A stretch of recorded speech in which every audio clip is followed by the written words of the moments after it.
Hello and welcome to the LFC Transfer Room podcast. My name is Rigo, one of your hosts, joined by Damon, your other co-host, and we have a very, very special episode for you today. We are joined by Ben Jacobs of CBS Sports Golazo Network, Transfer Guru. Welcome, Ben, to the podcast.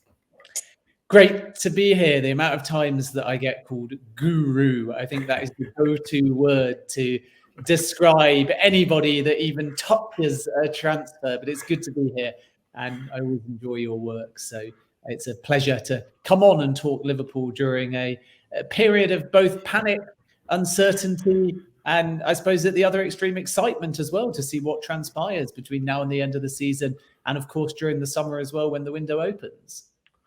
Definitely. It's been a roller coaster of a ride, at least for the past 24 hours. We're recording today on Wednesday, April 12th. And what started off as a very promising day yesterday with news that Liverpool had submitted a bid for Borussia Dortmund's Jude Bellingham ended with various reports, including Paul Joyce, among others, stating that Liverpool are out of the race due to the cost that it would take to bring Jude in. What is the latest that you've heard from that, Ben?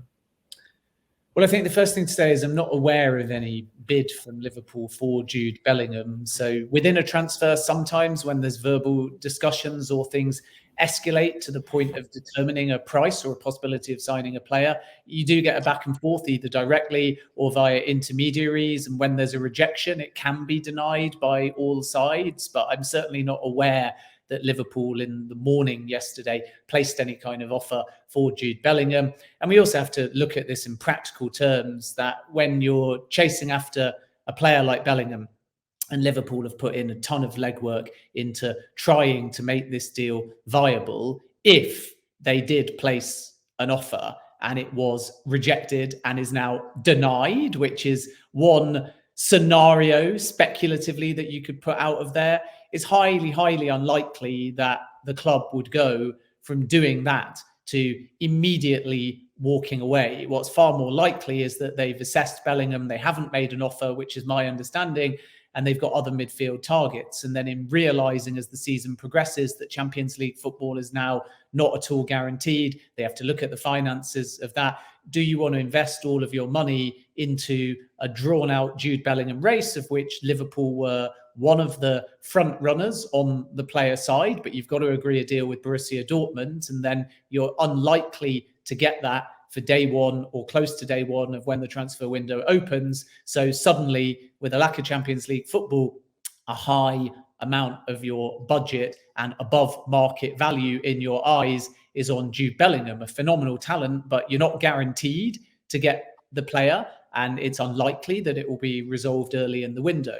Or do you pivot and say, we love the player, but we don't love the price, and we don't love the drawn out nature, and we don't love the competition. So therefore, we're going to use that budget in the absence of Champions League football to bring in two or three others, particularly in midfield, that we know that we can get very close to the beginning of the window. And that has been a trademark of Liverpool's transfer philosophy, really, getting business done early. We saw that with Cody Gakpo, where they were able to start the window with a bang and secure that signing ahead of, some say, Manchester United, although they never actually made an offer. And I think it's the same here. This isn't only about Liverpool backing off Bellingham because they don't think they can get Bellingham or they're not happy with the amount it would take.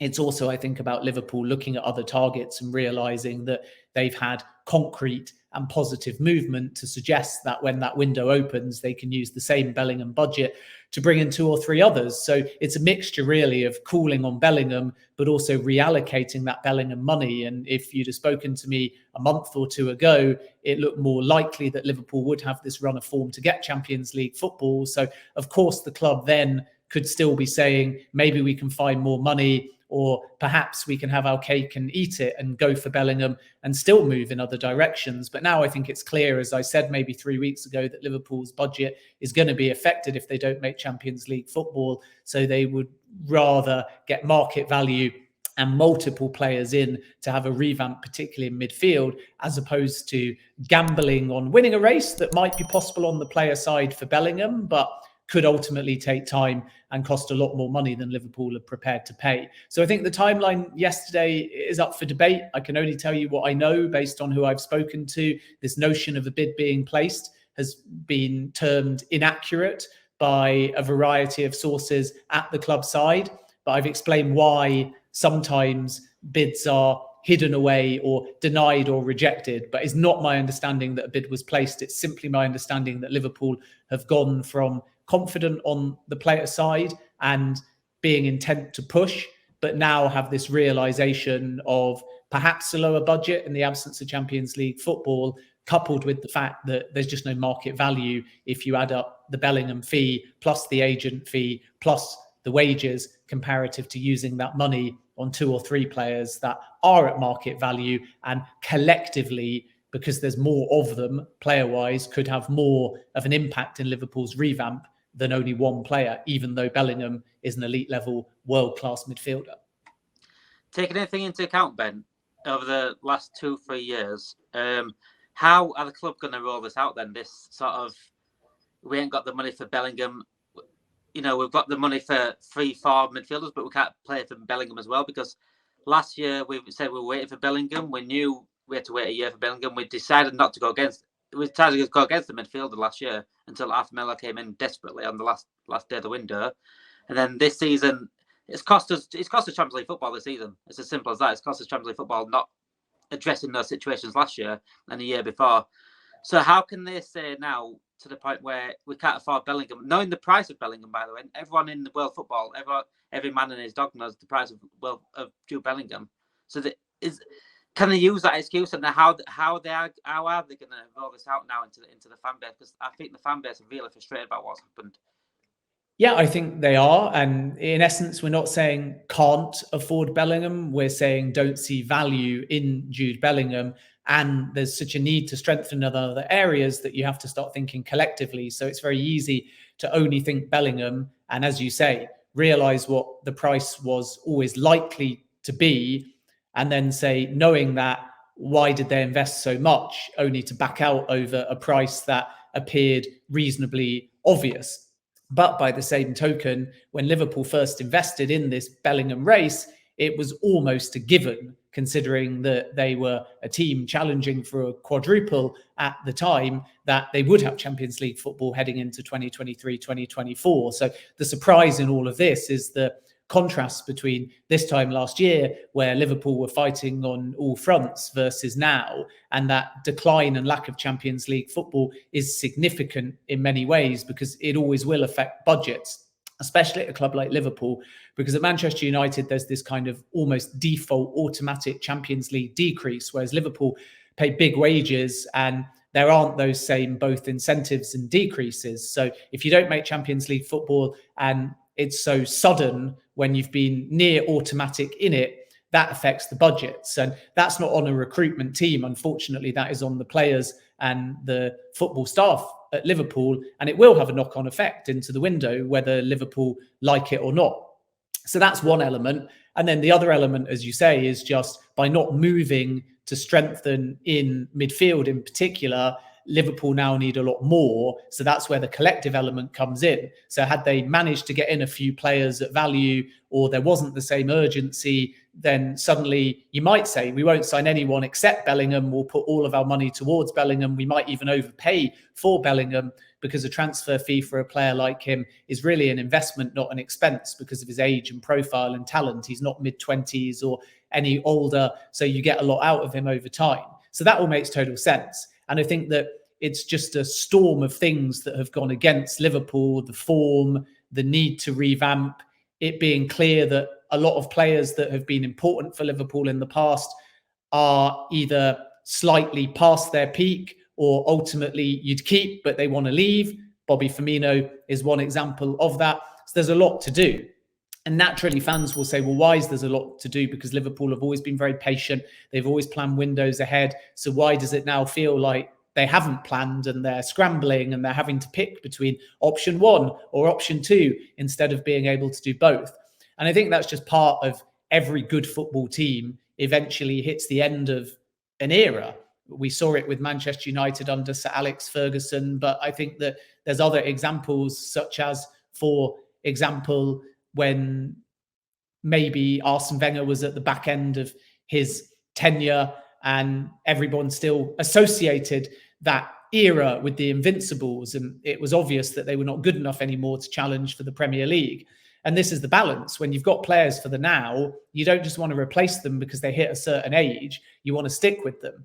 And I think the other point you made is really interesting, because there's two ways in hindsight of kind of either praising your club or criticizing your club. So now, as you rightly say, it's why did they scramble for Artemelo, albeit only on a loan deal, or why didn't they move more aggressively in January for a midfielder, and now they might have Champions League football. But Liverpool waited, for example, for Virgil van Dijk instead of moving for somebody else. And when they finally got Virgil van Dijk, what a player he's ended up being for Liverpool. So sometimes the patience pays off, but when the patience doesn't come off, the fan base naturally turn backwards in hindsight and say, if we'd have done this, we wouldn't be in this position. So I think the plan heading into the summer now is really about ensuring that they sign at high volume in key positions, which is where you have a problem without that extra Champions League windfall, because Liverpool need at least two midfielders. They, in all likelihood, need two defenders of some sort. You could argue it's a left-sided and a right-sided centre-back, even if they're both not dropped in immediately. You could argue it's one centre-back and it's one full-back. And then they're going to have to wait and see what the situation is with the front line, based upon if Nunez is consistent, if Cody Gakpo finds some form, Bobby Firmino is departing, what's going on with Mo Salah. He'll stay, he's invested, but he's playing a little bit wider, and quite clearly he's not as fluid or as potent, even though his actual goal scoring numbers are still impressive by football standards. They're just not up to Mo Salah standards. So how's he going to function in that front line compared to the glory days, if you like, with a Sadio Mane, a Bobby Firmino and a Mo Salah? So are they going to have to invest in that area as well, whether it's a wide player that can assist and score goals, whether it's a playmaker in a more central area, whether it's a versatile player that can do a little bit of everything? So there's a lot of work to be done. And again, I come back to what I said before.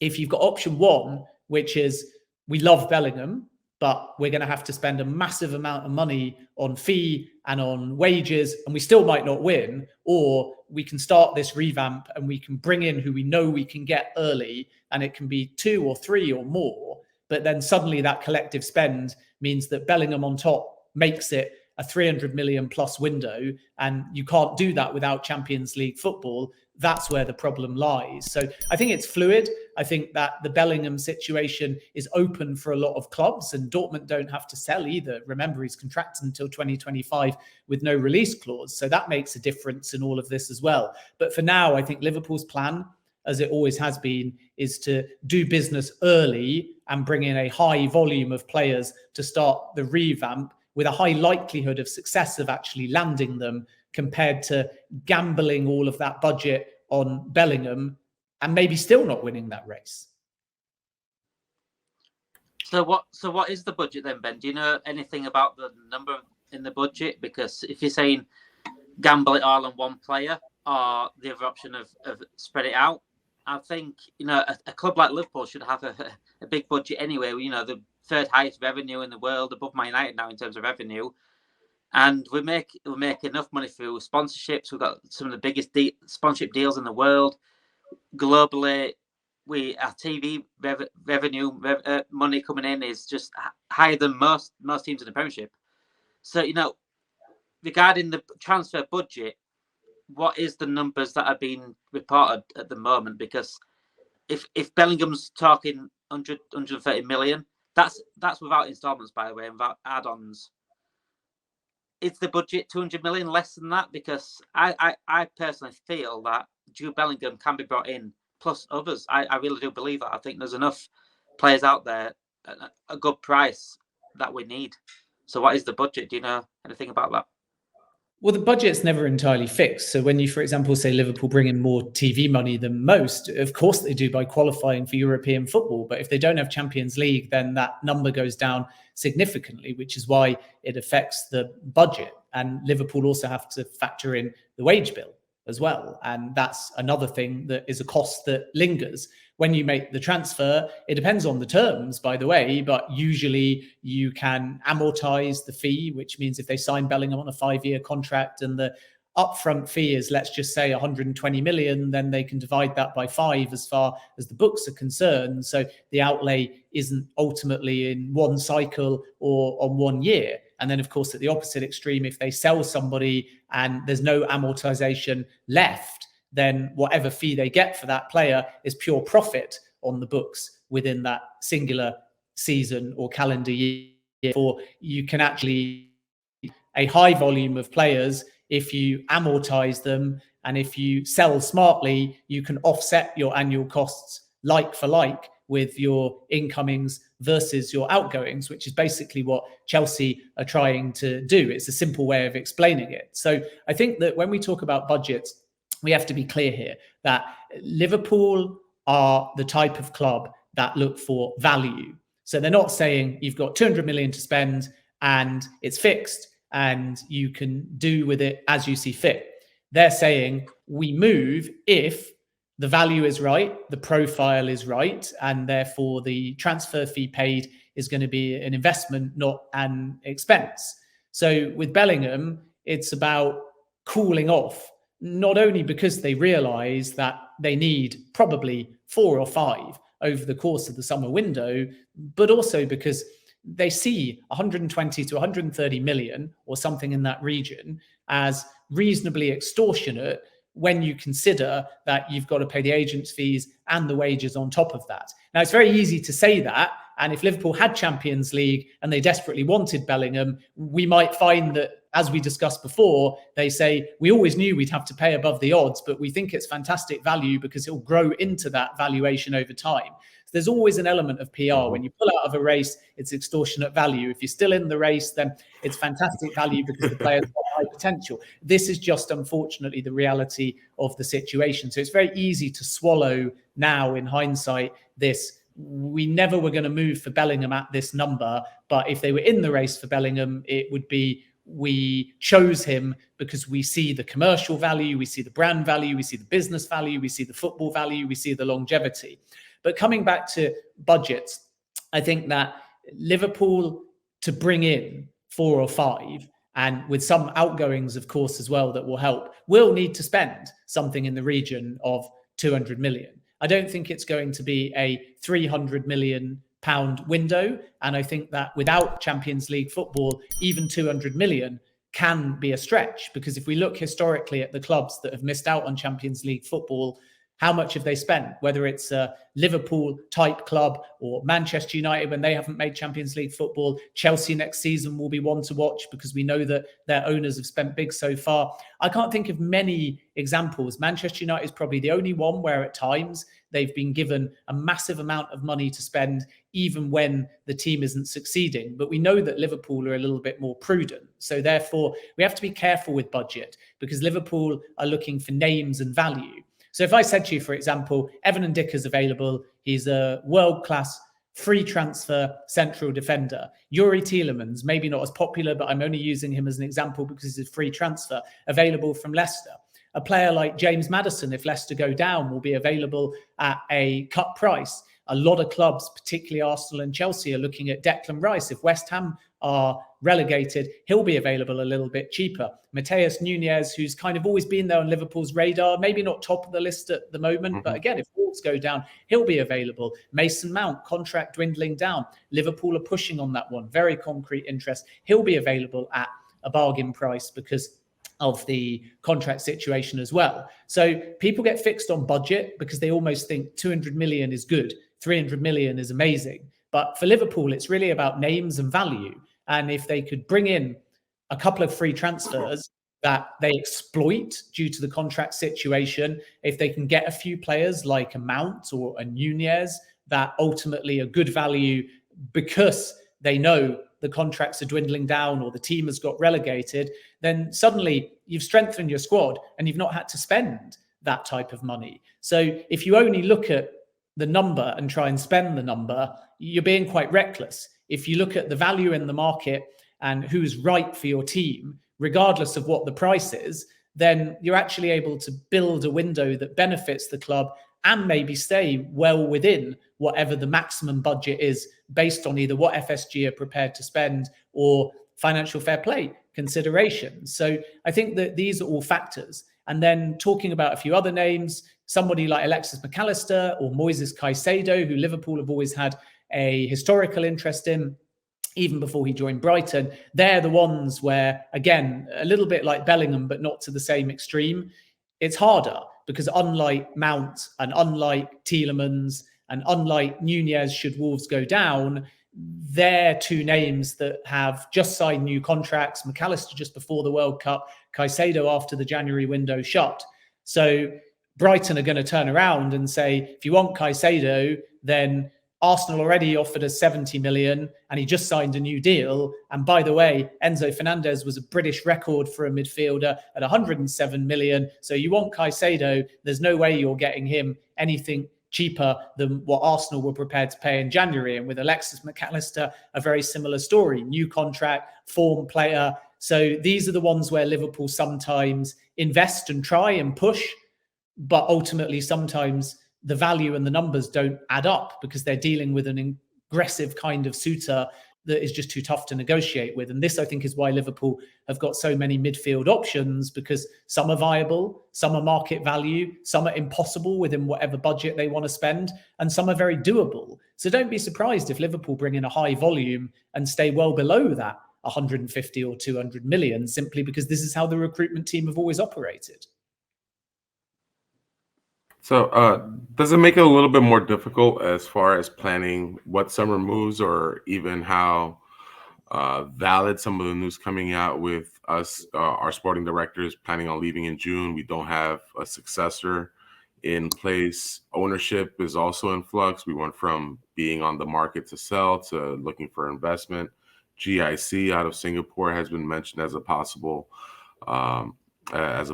investor into the club. So how difficult does it make to kind of take things at face value, or have an idea that the club does have a defined view going into the future with so many questions up in the air?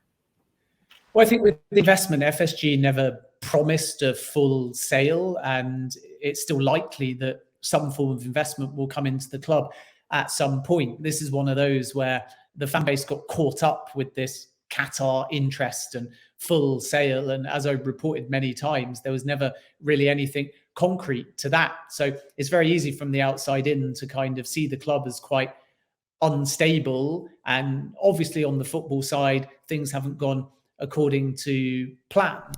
But by the same token, Liverpool's recruitment team are operating in exactly the same way. They've got a close relationship with all of the senior decision makers at the club, including FSG, and you've still ultimately got a number of senior figures on the senior leadership team or the recruitment side that are still there and working, doing business as usual. So what this means is that for all of the clamour around Liverpool somehow not having a plan, they were still always working, even when FSG announced that they're considering some form of investment, many windows ahead. And a lot was made, for example, of Ian Graham and Julian Ward leaving. And we saw a lot of reports out there about it being uncertain. And I said from day one that Liverpool, in the case of Graham, were grooming his replacement in-house, and Graham hadn't actually been day-to-day around Liverpool's data for quite some time, because Liverpool had a period of transition and plan, and that has obviously now been made apparent. So because of that, we now see in hindsight that for all of the confusion and for all of the speculation about Liverpool somehow not having invested staff members and not having people lined up, it's absolutely obvious that the opposite has happened. And Liverpool have always had people in place. And in the case of Graham, it's Will Spearman that's coming in, who's been Liverpool's lead data scientist. And I use that example because it shows you categorically that whereas from the outside in, everyone says Julian Ward's not invested somehow, which is nonsense, by the way. And Ian Graham's going and isn't therefore doing what he would normally do. Yet at the same time, Will Spearman had been there, learning from Graham, transitioning from Graham, and now replacing Graham. So there's two completely different narratives there.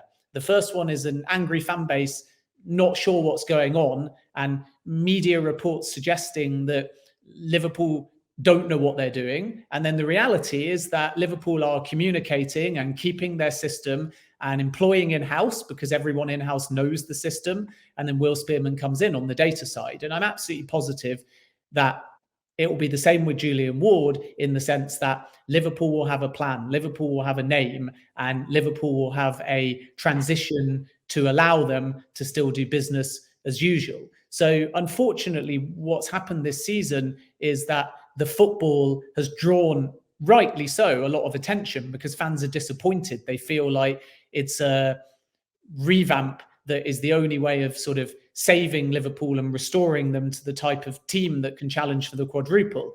And as you would expect from fan bases, and rightly so, they're disappointed, they're angry, they're frustrated because they're not seeing any consistency on the field. They're not seeing the challenge for Champions League that they had hoped. And they're scratching their heads because when you look at the team sheet, you think Gakpo should be improving the side, Nunez should be improving the side, Salah should be doing business as usual, Firmino should be contributing. There's still, when fit, midfielders that should be able to anchor the team. Virgil van Dijk should be able to control games, but everyone's just off and, to an extent, panic. And it's obviously now on Liverpool to try and fix that in the transfer window. And right now it's very easy to attack Liverpool because the window is not open. But for me, I would wait and see what happens in the early part of the window.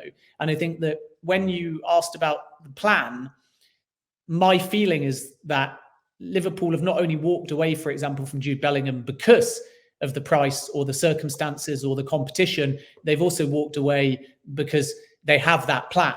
And you almost decide to walk away from Bellingham, one, because you don't see value, and two, because you actually have found value elsewhere. And there can be a link between that. In other words, Liverpool's plan is to do their business early, which is why when the window opens, I don't think we'll have to wait that long to see one or two come through the door. I think they'll be well ahead with their planning, from what I understand, in terms of looking for other names. So when that window opens, if one or two come in, particularly in Bellingham's position, then in hindsight, we'll know categorically that they also walked away from Bellingham because they've become very confident in getting other players in that position. And I think that's a key point in your question. Is this a Liverpool team, both in the football sense and the recruitment team, with a plan? And right now, I get it. Of course, fans think there isn't, because you're looking at league position, out the Champions League, not going to win anything, and ultimately not going for what has been the number one transfer target, Jude Bellingham. Plus the fact that there's no clarity over minority investment. And on top of all of that, you're watching Manchester United about to potentially get a rich new owner, and you're watching Chelsea's owners spend big, and everyone at Liverpool is thinking we're falling behind. I totally get that. And right now, if you only judge it on now, it's fair. But if there's a genuine plan in place, that plan will be to replace Julian Ward, for Will Spearman to come in, for other targets to come in early during the window, and then to trust in Jurgen Klopp to fix things, in which case this season becomes a blip and Liverpool return to how they were last season. And again, saying that now just sounds like a fairy tale. It sounds like it sounds like something that has to have all the stars aligning. So we have to wait and see, because on the one hand, the fan base story is extreme doom. And on the other hand, the story I've painted is a plan, but it's not yet happened because the window's not yet open. So we have to wait now a few months to see whether I'm right in what I'm saying, which is Liverpool are just doing Liverpool. They're planning, they're sensible, they're forward thinking. And if the right names come in hindsight, the angry fans will be saying, okay, we're happy again. And obviously, if that doesn't materialize, then into next season, that's when I think a number of figures at Liverpool come under more pressure, including Jurgen Klopp. Regarding the Bellingham transfer, though, I think it's more than Bellingham in itself. It's more than the name of Bellingham.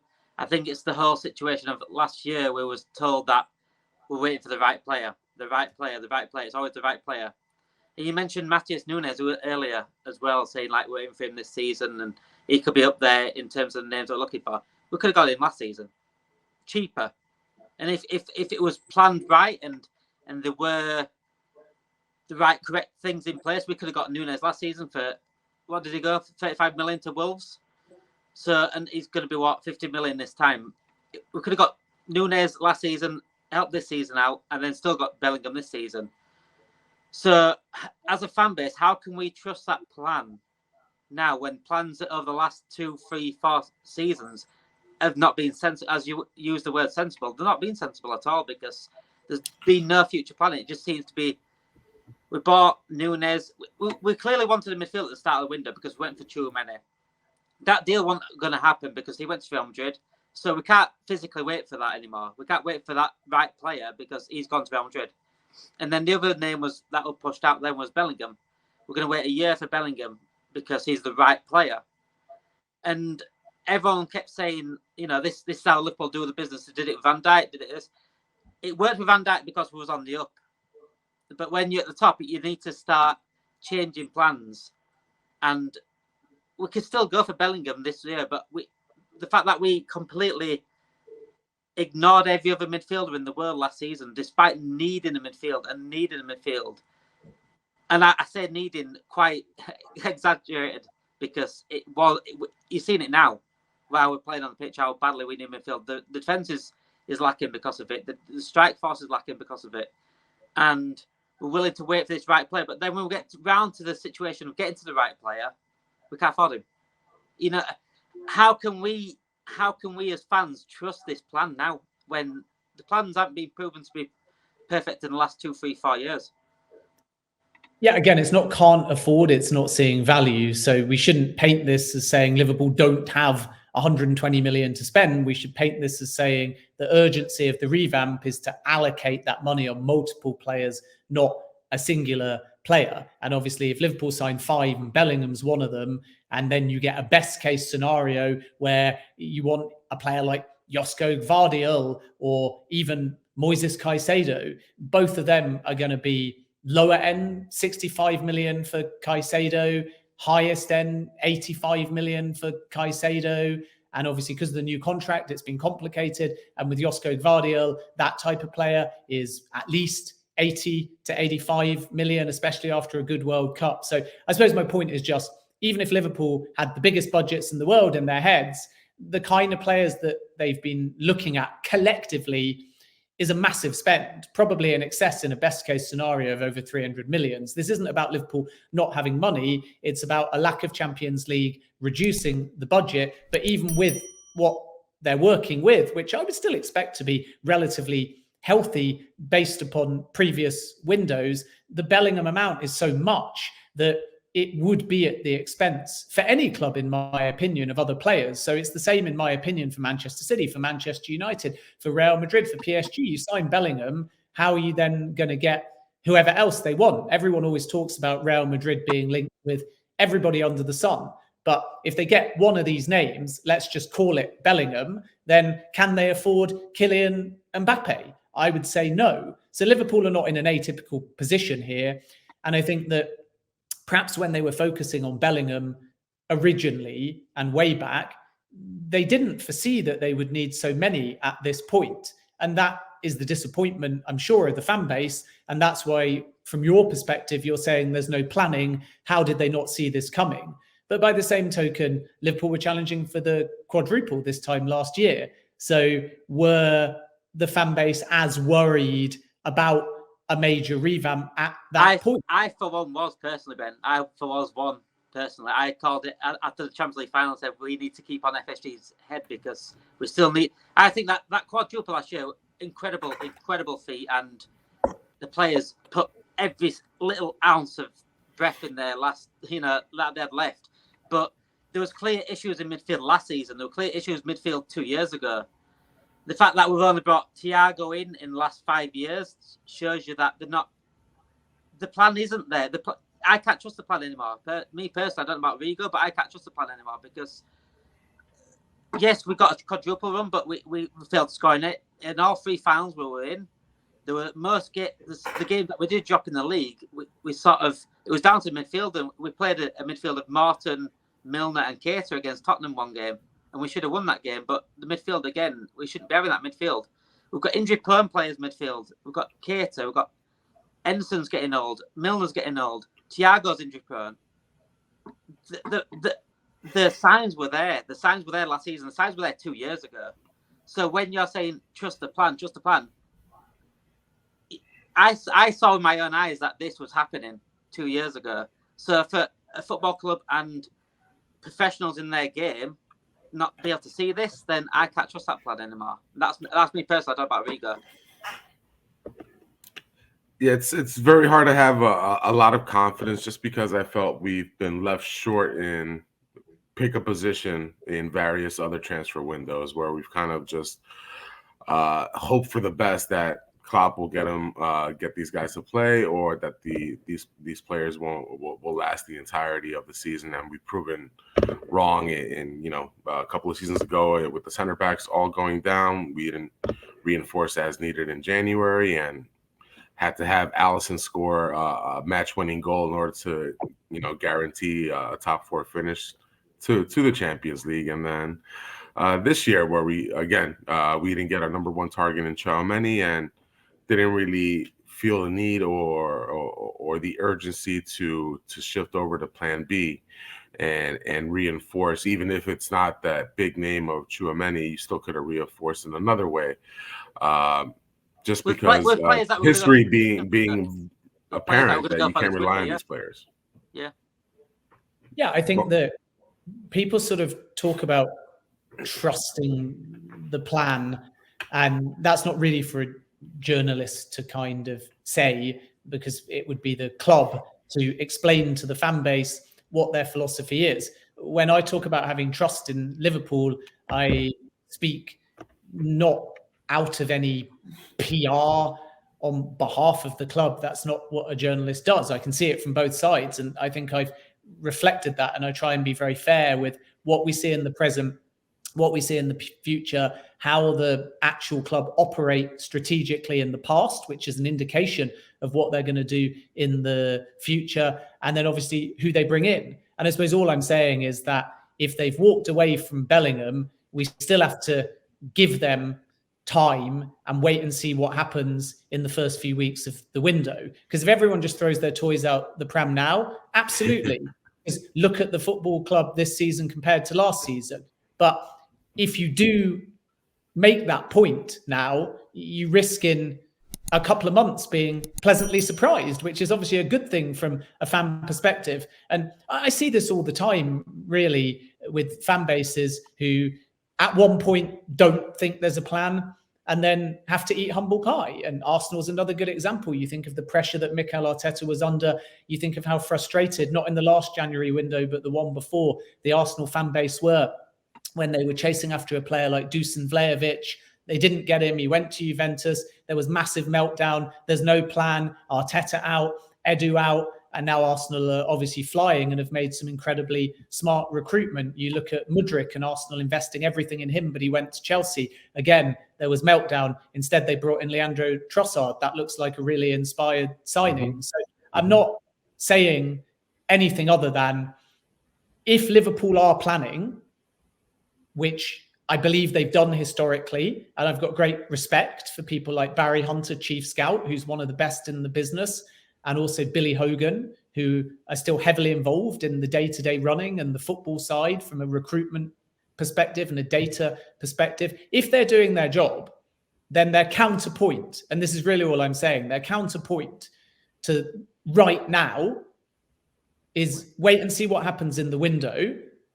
Let's hope this season isn't a write-off and somehow Liverpool can win all their remaining games and make a late push somehow. But regardless of that, their only counterpoint will be they've been window planning and they see themselves as well ahead for the summer window with other targets. So then wait and see what they do, because Liverpool love to do their business early, then judge. And if you get, let's call it 3 weeks into the new window, and there is still no plan, there is still no incomings, it's still not obvious who's coming in, who's going out.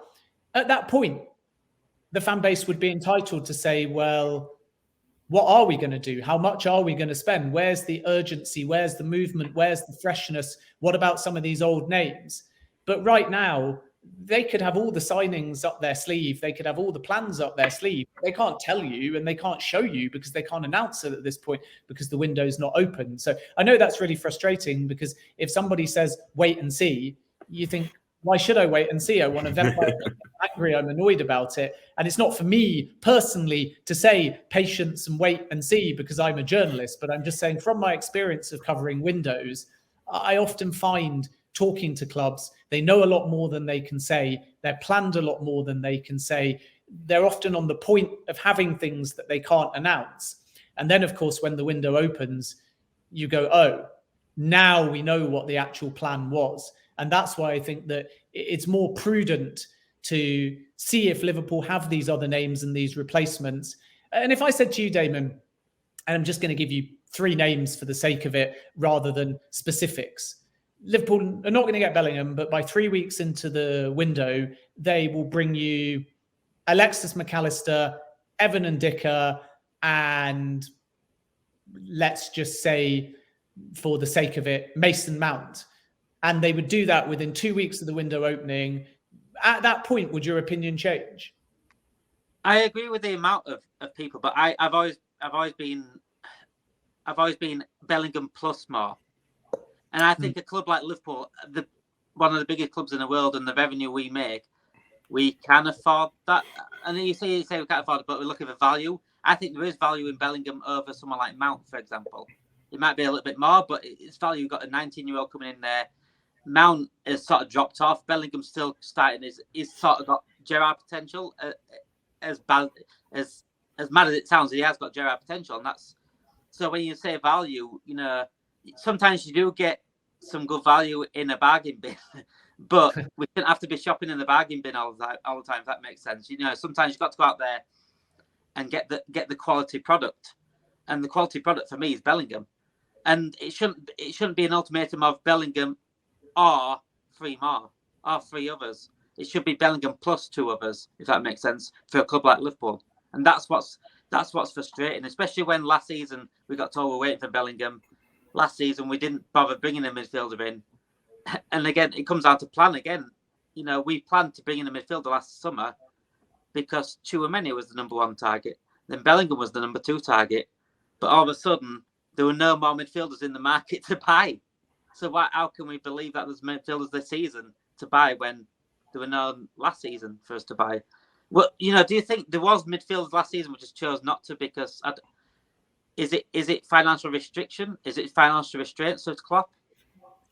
I think that last season, off the back of winning the quadruple, they were forward planning, and obviously hindsight tells us they probably could have used a midfielder, and the late arrival of Artemelo definitely shows you that they knew that they needed a midfielder, but a lot of the names were not available. So when people say wait for Bellingham, it's accurate. When people talk about why didn't we go in for Bellingham earlier, that's inaccurate because nobody was going to be able to get Jude Bellingham in the previous summer.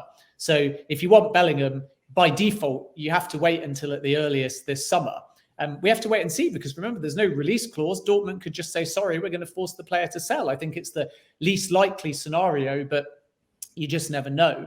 And then with midfielders now, I think it's the same, that there's a variety in the market that perhaps weren't available. And the other thing is last summer, a few in a World Cup year, because it was mid-season, didn't want to move. I actually think the beauty of this summer is the opposite, that it's going to be midfielder mayhem because you've got Jude Bellingham, okay, Liverpool not in the race now, but still very much sought after. You're going to have Declan Rice, very possibly Mateus Nunes. You've got Mason Mount. You've got Edson Alvarez. You've got Yuri Tielemans on a free. Possibilities, although I don't think both will go from Brighton in the same window. Alexis McAllister, Moises Caicedo, and most of those names that I've mentioned are only from the Premier League. So there'll be a variety of others that are possible in other leagues that are being scouted after. So it's going to be a merry-go-round in many ways. And when you miss out on one target for whatever reason, or you walk away from one target, suddenly others appear. And this is why I think that Mateus Nunes has gone lower on the list. One, because there might be other options available now. and 2, because the form hasn't been as good as it was when Liverpool were first looking. So that will be a factor in all of this as well. So it's a balance, really. And you have to spin multiple plates in a window because you don't know who you're going to get. You don't know what race you're going to win. And that's not bad planning, by the way. It's just an unfortunate reflection of modern media and social media that every target seems to get out, or there's a game around a certain target because an agent puts something out, the player puts something out. We saw that with Moises Caicedo releasing a statement trying to force his way out of Brighton only to stay. So you get a lot of games, so you get a lot of targets. And as a fan, unfortunately, you almost get a false perception of, well, how do we have 7 on the list? And how is it we're confident on 7? And if we've got 7, how have we managed to get none of them eventually? But sometimes that's gamesmanship. Sometimes there's not as much substance as you think. And sometimes you're tracking a player, but for a future window. Sometimes you're tracking a player as part of due diligence. Believe it or not, sometimes you're approaching a player simply as a tactic for another player, which is one of the most underrated parts of a negotiation. And fan bases don't always appreciate that. If I want player X, I might go to player Y simply to start a negotiation to find out the market value because they're like for like ages, they're like for like profiles. And then when I go back for the player I really want, I can basically say, well, I've got another option and he's 5 million cheaper, or he's a year younger, or he's willing to come. And then the club selling the player you actually want might sweat because they see that you've got another option. So this is what complicates the market. And as journalists, we often get attacked for putting out a name or putting out that something's developing. And this is part of the finesse. And often people say, why do you give such long answers? Why do you give so much context? Why do you give so much information around it? It's for people to try and understand how the process works. Because if you don't understand how the process works, you're going to get sucked in by this false black and white narrative of a club wants a player, they're confident on a player, this is the price. So then you say, well, the price is fair, they're confident, they want the player, why do we not have him? And it's because there's all these other factors, agents' fees, wages, the price might have been nonsense, there might have been a late hijack bid, the club may actually be using that player to draw attention in the limelight so they can move under the radar in another direction. I think we saw that with Cody Gakpo. There was a lot that was fueled around Manchester United. What did Liverpool do? They met the player actually in the UAE rather than Qatar, because that was where Liverpool were based. They spoke to his representatives there. They got that deal done during the back end of the World Cup. And then they sat and smiled as all these Manchester United rumours grew and grew and grew. And they were legitimate in many ways because Erik ten Hag liked the player. But Liverpool were sitting there with their arms folded saying, we know that this deal is locked in as ours. We're going to get it done. And then obviously it moved very quickly from there. So I bring that up only because, in essence, it looks at times like a club doesn't have a plan, but they absolutely had a plan with Gakpo and they played that brilliantly. And it was bizarre for me, the January window, because January is a seller's market. It's not really a buyer's market. And that's what made it so complicated for Chelsea bringing in these names mid-season. And when the window opened, because of the Gakpo thing, Liverpool fans were quite jubilant. They thought the recruitment team had a plan. We've brought in a quality player. It's going to help turn our season around. And then, of course, it became about, but now we want more and we need a midfielder. And because they didn't get a midfielder and Gakpo didn't really hit the ground running, it completely turned from a masterstroke. We've got one over Manchester United. We've got a player in early. Classic Liverpool. Great plan. Add a midfielder. We'll be delighted with the January transfer window. And then it became, yikes. Gakpo's not quite found his World Cup form. Our form hasn't picked up. We didn't get the midfielder that we wanted in January. It's a disaster. And this is, again, that oscillation where sometimes you see the plan and you're prepared to just accept the club are working and doing things you don't know. And other times they don't get a target and it's carnage and they don't know what they're doing. And unfortunately, that's just football. Do you think, speaking of gamesmanship, do you think that this, I wouldn't say coordinated, but it kind of appeared to be coordinated effort of all these reporters coming out saying Liverpool are out, it's too expensive for us right now. Do you think that's gamesmanship in and of itself to kind of either on Jude's side go back to Borussia and talk to them to be about a little bit fair on what they're asking for and that he wants to move, or do you think it's legit that, you know, that we're gonna shift over to Plan B as opposed to chasing the player we've been going after for 3 years? I think that it's legit. Obviously, if Liverpool end up qualifying somehow for the Champions League and they find more budget, we'll have to wait and see. It's a fluid market. There's nothing locked on the Bellingham fee, by the way, either. How do we know that other suitors are not also going to be scared off by the price? And there is that outside possibility, and I stress outside, that Bellingham remains at Dortmund and leaves in 2024. So there's a few moving parts in all of this. And therefore, you can never rule out categorically, because if we get a twist, then Liverpool's admiration for the player hasn't cooled off. I would say with Nunez, they perhaps are thinking, has the form this season changed our mind? But with Bellingham, if you're judging it on the player, you're taking him all day long. He's an elite level player. Everyone knows he can make an impact. If money was no object, if rivals were no object, if wages were no object, if agent fees were no object, of course you're taking Bellingham all day long. But I do think it's genuine from Liverpool's perspective that for now they've backed out of the race. And again, the reason for that is because they're making movement on other fronts and they don't see any value within the likely budget that they'll have should they not make Champions League football. It's not a game putting it out there per se, but I think that what we'll see with other suitors is running into the same kind of roadblocks. Nobody loves the fact that there's no release clause, and you know, a release clause is not usually triggered, right?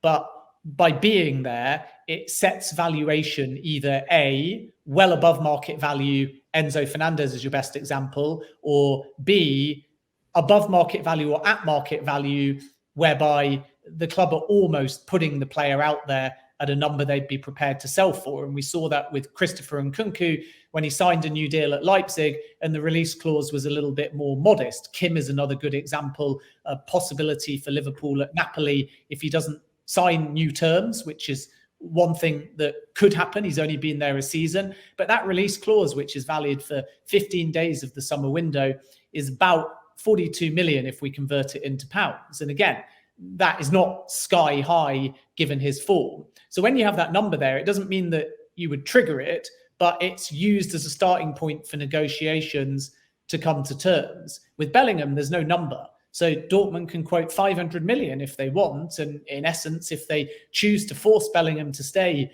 until his contract expires in 2025, then Jude Bellingham will have no choice. So it's all about whether or not anyone's going to meet Dortmund's terms now, whether or not Bellingham is in any hurry to move. And we all think a summer move, speaking to clubs, speaking to people close to the player, and also talking to insiders familiar with the process, we all think it will happen in the summer.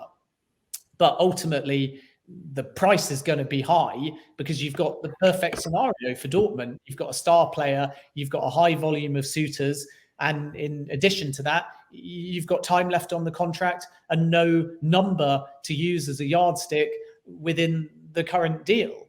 And I think when Liverpool look at all of that, they realise it's difficult. So I think what Damon said is important because there's two things here. There's one, the now, where Liverpool are at, what their budgets might be, the fact they've not got Champions League football, other suitors coming into the race. And as I've reported before, Liverpool have always been quite fearful of a Manchester City, for example, entering the race, because even if Bellingham likes the prestige of a Liverpool or a Real Madrid, your PSGs or your Man Cities can complicate things because they're the ones that can afford to pay the big money and the big wages. And as soon as one club comes to a certain level that they're prepared to pay, everybody else has kind of got to match it or walk away. So that can complicate the situation. So that's the kind of now. And I think Liverpool are very genuine in that. But then there's the point that Damon made, which is more, wouldn't they have known this? Wouldn't they have foreseen this?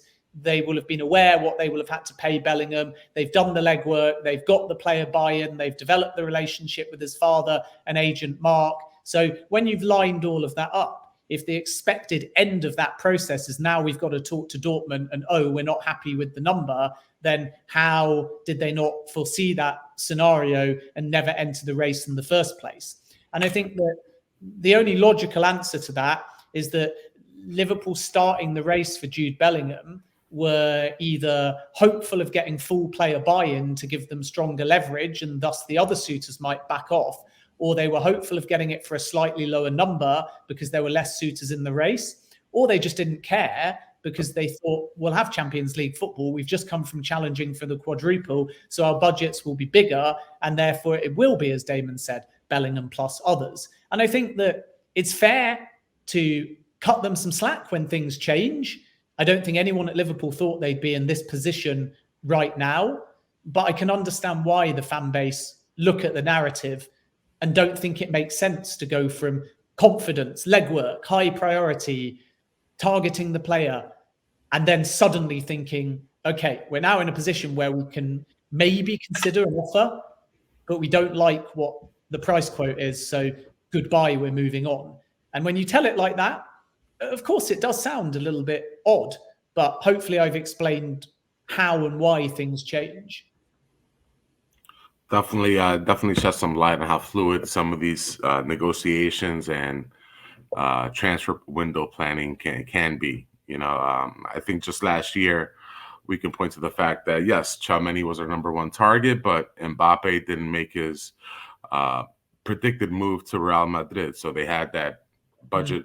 They had that budget open, so they made the move for Tchouaméni instead of Mbappe, and therefore cost us the midfielder, and cascading effect to where we are now, kind of putting either all our eggs in Jude's basket or dividing that amongst other targets. So definitely very, very fluid situation. Hopefully with a happy ending. I'm still of the positive mind frame that after all this everything coming out, that will end up with Jude regardless. I think this is all subterfuge. This is all clicks, likes, and get the conversation going. But at the end of the day, Jude will be in red in June. But until I see him lift another shirt, I'm still of that positive mind frame. I don't think anyone's getting any likes from the Liverpool fan base by saying that they've cooled their interest in Bellingham, that's for sure. But what I would say is that if we're talking a bit more positively, then I feel like with Mount, there's a real opportunity. There's an impasse at Chelsea at the moment. It will be picked up at the end of the season. It's not true, to my understanding, that Chelsea have agreed to sell Mount. They will make a push to see what can be done at the end of the season. But Liverpool stand a very realistic possibility there. And sometimes with these names, and I know it annoys fans sometimes, but it's just the process. It's just how a window works. You hear these words like monitoring, interested in, confident in, and you think, what do they really mean? And that is just the reality of early stages before a window opens. You do have lots of targets. You can't just move on everybody before the window even opens. And you're also waiting for that merry-go-round of movement. So as you've just explained, if one player either goes to a club or leaves a club, it can have a knock-on effect elsewhere. And as a journalist, you've got to change the wording every now and then. You can't keep writing the same words all the time. I know how you feel. I don't try and word it in any given way. I try and be accurate, but accuracy does require vagueness at times, because if a club's got 6 targets and you're aware of those 6 targets, I'm not a psychic. And until they get to the point of direct negotiations, I can't tell you 3 months out that they've ranked them 1, 2, 3, 4, 5, 6, because that's not how clubs work. And the insiders that I speak to at Liverpool always tell me one really important point, which is what you have to do with players, whether you sign them or not, and agents, is have a consistent narrative. And by consistent narrative, they mean develop relationships and be upfront and honest with your plans. And what Chelsea have done, despite bringing in a high volume of players, is they've not always been consistent at times. And this isn't a criticism, because the January window was short. They had to move at speed. But there's a fair few agents out there and players out there. Edson Alvarez is one example at Ajax, who feel a little bit like they got one message one day and then it completely changed. So he was told on the final day of the summer window, a player, by the way, that Liverpool have also looked at, that Chelsea wanted him. They made a bid. Ajax said no. The player didn't turn up for training to try and force the move. It still collapsed because Ajax stuck to their guns. And then Todd Boehly said, we'll be back for you. And they never came back. And obviously, if you're the player, you start to think you were a backup, and you might understand it. You might realize this is just how the industry works. But Liverpool have always been very good at a consistent narrative. They don't overpromise or fakely promise or offer up some kind of superficial pitch to make the player or the agent feel top of the world to get them and then ghost them. They're very clear in how they work, how they recruit, what the process will be like. If they are, even though they will never reveal who they are, they're looking at multiple options. Are they going to move early? Are they going to line it up before the window? Are they going to potentially come back to it at a later point? Are they going to wait for outgoings, even if, again, they don't specify what they are? They're very clear with the pitch. And that's basically what a consistent narrative is. And when you do that, you are trying to be fair and thorough and ultimately plan. And as a journalist, when we cover the window, we should be the same. I always try and offer the context around the process and the insight and the thinking behind a deal. Because if I just tell you right now, Liverpool still love Bellingham and they will come back in and it's all a game and they'll spend the money eventually and they'll sign him, then I'll get thousands and thousands and thousands of clicks. But all I've done is clip it. all I've done is speculate, and I've not given you balance. I've not given you the reality. I've not spelled out the different scenarios. And sometimes when we spell out the scenarios, we're told we're sitting on the fence, but we're not. We're telling you now in the blow by blow, the reality of the situation. And it will change in a week and it will change in a month. And then you'll start to understand. And it's funny because when I cover a takeover, people like it because they perhaps don't understand the business side of things. So when they're explained about Liverpool investment or Manchester United investment, and it could be a third round of bidding or it could be an exclusive period, people appreciate it because they understand what might come next. And they appreciate that it's a complicated business transaction. And now, as we've seen with Manchester United, as I reported yesterday morning, it is that third round of bidding, something that I preempted. And people say, great, we understand the process. But with a transfer, if you say, well, they might talk to a young midfielder at value who they can get on a free transfer so they can bring in another midfielder who's 50 to 70 million. And that could be a McAllister, a Caicedo, a Nunez. And then they'll have two in midfield and still money to spend on a centre-back. And they might look at Gvardiol. They might look at Evan and Dicker. They might look at Kim. But Kim's problem is he could sign a new contract and Gvardiol is going to have other competition, but Ndicka has got a lot of competition, but is great value because he's a free transfer. And in essence, they're going to spin those plates because the scenarios are fluid and they're going to do their utmost to lock in three of those names between now and when the window opens. People say you're waffling, you're speculating, you don't know anything, you're not bringing anything new to the table. And it's because nothing's resolved at this point. It's easy to guess and then be right. And if every day you put out a guess, exclusive, Nunez is the most likely, I told you so. Mount is the most likely, I told you so. If you keep doing that, you're going to be wrong more often than you're right because you're ahead of even Liverpool. You're ahead of even their own internal discussions. And even Liverpool don't know if they want Mount. How will Chelsea counter? So it's too early. And you might constantly hear us, particularly at this time of year, saying in April, it's fluid. In May, it becomes obvious because players start to make decisions. And then by the time the window opens, the clubs that heard those decisions on the player or the club have already pre-moved under the radar, which means that they'll be able to announce their business quite early. We say that because everybody knows that Mason Mount's not going to be telling Liverpool, I'm joining today. He's got a Champions League tie against Real Madrid. James Maddison's not going to be telling Spurs or Newcastle or Liverpool if they enter the race. And I'm only adding Liverpool because we're on a Liverpool podcast, not because they're there at this point. He's not going to be telling them now that he's going, because which one of those teams has got Champions League football? He hasn't got the foggiest at this point, nor did Liverpool, nor did Newcastle, nor did Tottenham Hotspur. So we're at a very unstable stage of the season because teams don't know where they're going to finish yet. They don't know who's going to get Champions League football. Manchester United don't know who their new owner is going to be. Chelsea don't know who their new manager is going to be. Liverpool don't know if they're going to get Champions League football. It's looking less and less likely Tottenham don't know who their new manager is going to be, or if they've got Champions League football.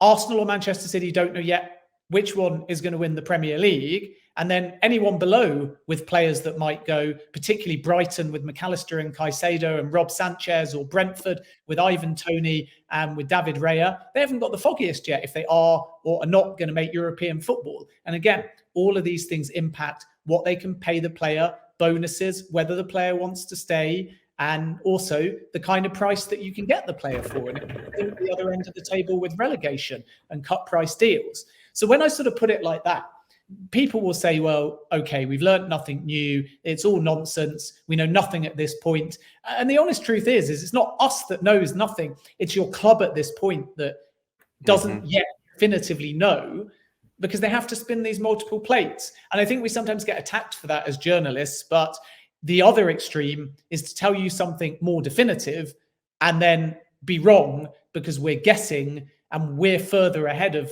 the club's decision-making process. So you have to be responsible, in my opinion, as a journalist.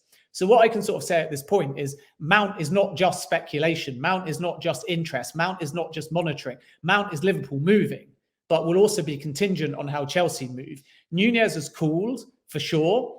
And then on the defensive side, they love Ndicka. So we wait and see whether they can be one of the people that enter into those conversations for what would be a free transfer. And they love Josko Gvardiol, but that has a high number on it.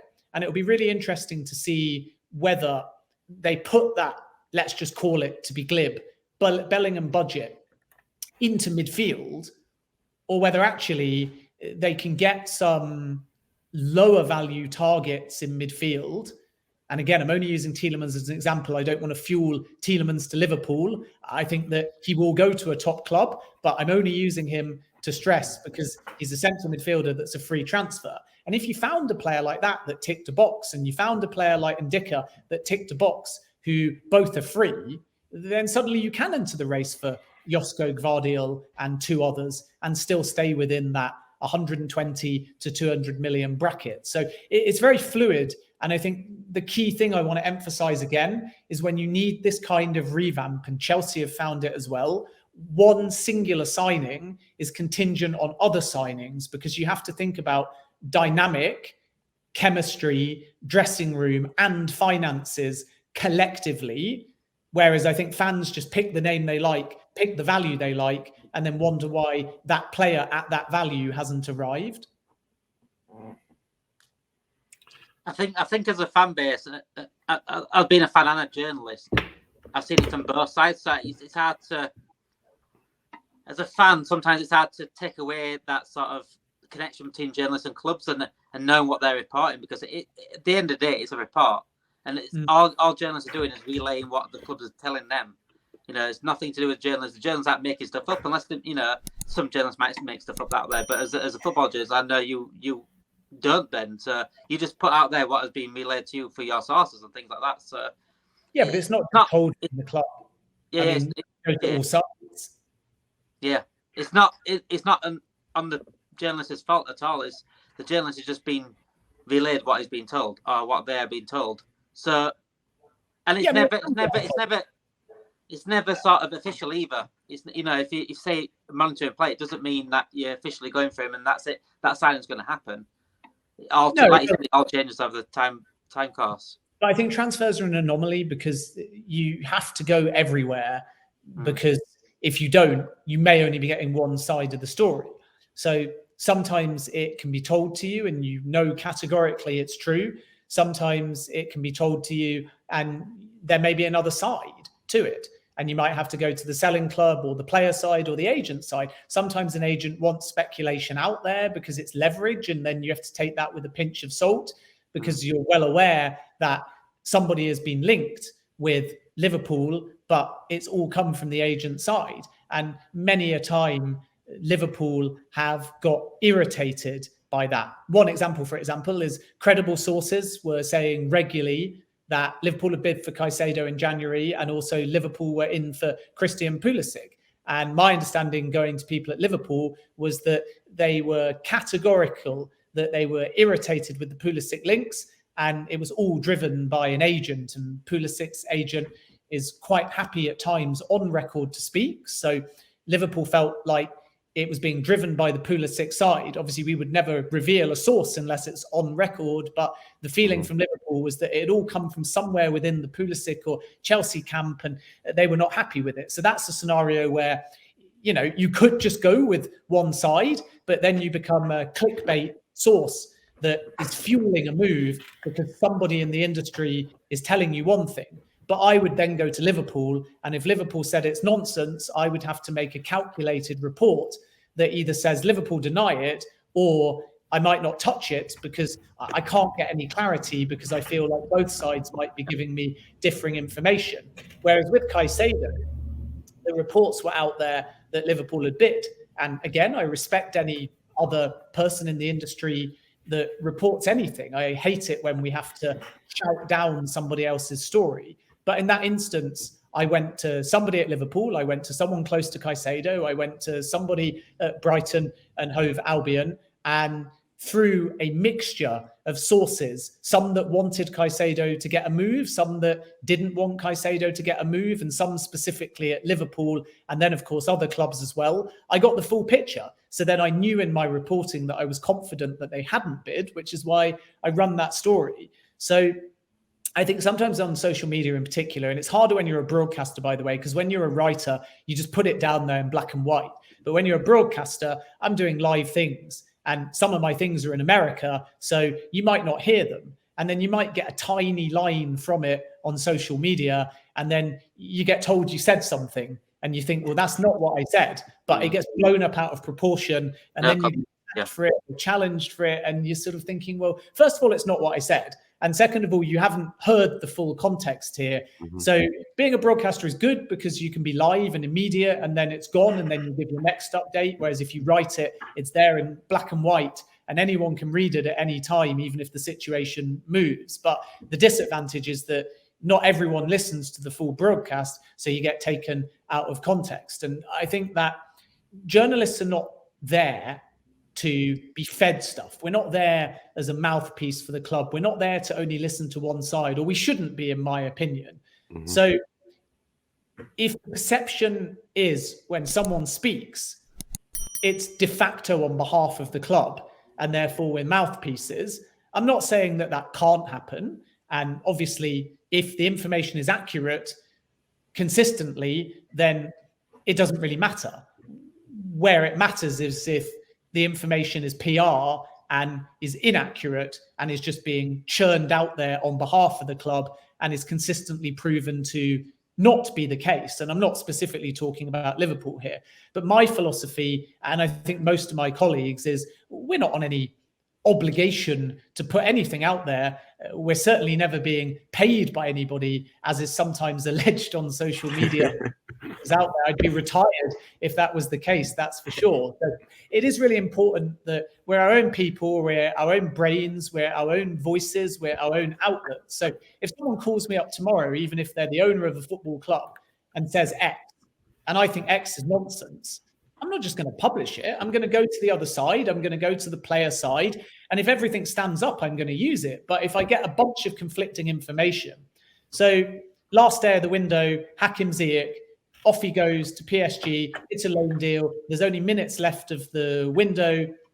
By the way, Liverpool really liked Hakim Ziyech, but the wages were sky high, so they never remotely moved on that deal. But at the end of the window, it's put out there on various sources the deal's done.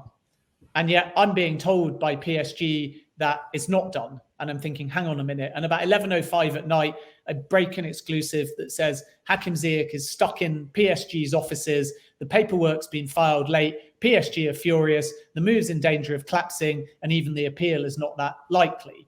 And that's an example where I could have just taken the deal as done, and I could have just swallowed that it was in everyone's interest and it was smooth. And it's very easy just to say paperwork is on time, but I did some digging. And then obviously you get a scenario thereafter where Chelsea say it's an administrative error, PSG say that they're fuming and it was poorly handled. And that's where you have to sit on the fence a bit, because how can I tell? I wasn't in the room. So if PSG say Chelsea were at fault, and Chelsea say it was an administrative error out of their control, at that point, all I can do is tell you both sides and you can make up your own mind. And for me, that balance is what journalism should be. And I know we've kind of gone on a tangent a bit, but the amount of times on social media you get hammered unfairly for what you've said, when either it's not what you've said or it is what you've said and it was accurate at the time and things just change. And then you constantly get abused day on day on day, hundreds of us, for just doing our job. I don't think that's very fair, because we're just here to give you the best possible information we can. We're not agenda-based. We're not paid outside of our outlets to put anything out there. We're trying to tell you the reality of your club to the best of the knowledge. And if you like it, you follow us, you engage with us. If you don't like it, you don't follow us. And I think it should be as simple as that. Yeah, it's like imagining all the weathermen, weatherwomen getting all this abuse on social media for getting their weather predictions wrong. You know, things can change. The wind can blow in a different direction. In the UK, you can get a prediction right with the weather, mate. In the UK, it's snow in the morning and heat wave in the afternoon. But we get a lot right as well, by the way, that we don't get credited. Yeah. I mean, definitely, and that's something that fans kind of need to appreciate. You do need people to connect and marry both what's coming from the club and what's coming from the player side and agents, etc., and kind of filter that and put out what's the most truthful, at least to that person's best capabilities. Yeah, and also if you look at Liverpool, where's the people that hammered us, particularly me, for saying Liverpool have got a replacement already for Ian Graham? Guess what? Liverpool have got a replacement for Ian Graham. Liverpool are not looking for a full sale, and the Qatar links are nonsense. Hammered left, right, and centre. Qatar links have proven to be absolute nonsense. Mo Salah more likely to sign a new contract than leave. Mo Salah signing a new contract and not leaving. End of this season, Mo Salah still likely to stay. Then there were reports out there saying that PSG were going to sign him, which were obviously denied pretty categorically by his agent. Nunez being on the shortlist, one of the first, if not the first, to say that at my end. Liverpool signing Artemelo and it only being a loan deal, despite the fact that there is a option to buy, which was just a give on Liverpool's point. All of these things throughout the course of the last 6 or 7 months that have been reported accurately on Liverpool. And you tend to, and I don't mean me personally, I mean our industry, we tend to instead just get hammered for the negative things. During the January transfer window, myself and James Benge broke Cristiano Ronaldo to Al Nassr. And people forget about that kind of exclusive. You don't get bigger than a where's Ronaldo going next exclusive. But again, all we got was hammered because we're somehow anti-Ronaldo. He's never going to Saudi Arabia. He's going to be joining Chelsea. He's not going to be joining Chelsea. We've said that 100 times. But again, people, I think, prefer it when we're wrong because it gives them an opportunity to attack. Boost. I think it's an ego boost sometimes as well. I've noticed that. I've wrote some brilliant pieces on such like deep subjects, but then I don't get the praise. It seems to lack on that rather than if I write a transfer article on, I don't know, say for example Arthur Renner, they're there to criticize in the comments, and I think it is the pick and choose what they want to comment on and pick and choose what they want to say on, and that's just, I think, I won't say you have to live with it as a journalist, but I just become assumed to it now. I don't know about you. Yeah. It's not about though wanting praise, by the way. I wouldn't paint it like that. Yeah. It's just about don't abuse for the sake of abusing. So if you disagree with me, if you question something, if you have a question, I go out of my way, especially as a broadcaster where not everyone sees all the broadcasts, I go out of my way to reply, to engage, to come on podcasts, to explain the situation. So I'm not asking for praise at all. What I'm saying is if you disagree, if you don't like something, if a situation moves, then just be respectful about it. It's as simple as that. Well, Ben, thank you so much for joining us on the pod today. You've been more than generous with your time. We're looking at about an hour 20 now of great insight and great conversation, not only transfer market, but journalistic wise as well. So thank you so much for your time. Of speaking on behalf of the LFC Transfer Room, we'd be more than happy to have you back on the podcast. And I wish you all the success possible, and congratulations again on the launch of CBS's Golazo Network. Looking forward to seeing you on there.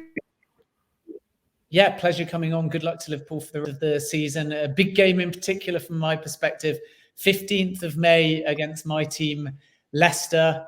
It's away from home for Liverpool. And, if Liverpool can go on a run now, winnable games against Leeds, Nottingham Forest and West Ham, and then a big one in the context, if they were to win those 3 games of Champions League football against Liverpool, sounds quite idealistic and fairy tale at the moment. But if they get 3 wins on the bounce and then play home to Spurs, you just never know. And then by the time you play Leicester, that could be a massive game at both ends of the table. So always a pleasure coming on. And as I say, good luck to Liverpool for the end of the season. Thank you so much, Ben. For myself, Rigo, and Damon, thank you for joining the LFC Transfer Room podcast. Please like and subscribe, and take care, everyone. Have a great one.